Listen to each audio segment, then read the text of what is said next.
سمیع اور سمیر دونوں بھائی تھے۔ ان کی نانی کا گھر جنگل کے قریب تھا۔ وہ ہر سال چھٹیوں میں نانی اماں کے گھر ایک ماہ گزارنے آتے تھے۔ نانی اماں انہیں دیکھ کر بے حد خوش ہوتی، مگر وہ جب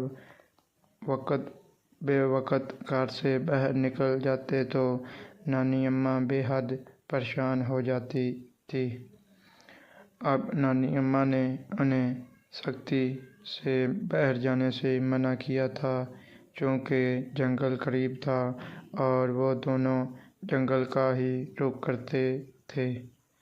نانی اماں کو یہ ڈر لگا رہتا کہ کہیں کوئی جنگلی جانور بچوں کو کوئی نقصان نہ پہنچا دے، لیکن سمیع اور سمیر نے نانی اماں کی بات کو کوئی اہمیت نہ دی اور شام کے وقت چپکے سے نکل کر جنگل میں جا پہنچے۔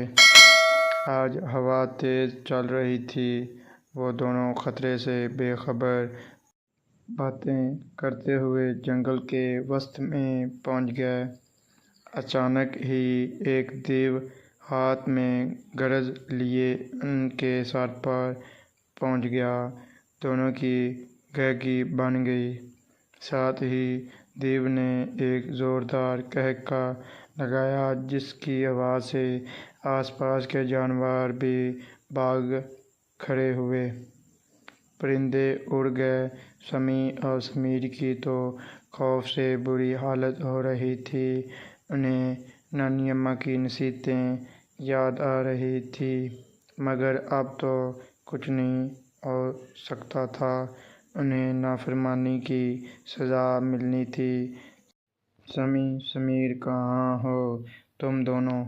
نانی اماں پڑوس کے لڑکے کے ساتھ لالٹین لیے جنگل میں دونوں کو تلاش کر رہی تھیں کہ اچانک جنگل کے وسط میں دونوں بے ہوش پڑے نظر آئے۔ نانی اماں نے دونوں کو ہلایا تو دونوں ہوش میں آ کر رونے لگے اور نانی اماں سے آئندہ اکیلے گھر سے باہر جانے سے توبہ کی اور نانی اماں سے معافی مانگنے لگے۔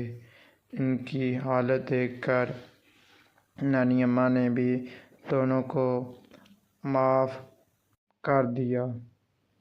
والسلام، اللہ حافظ۔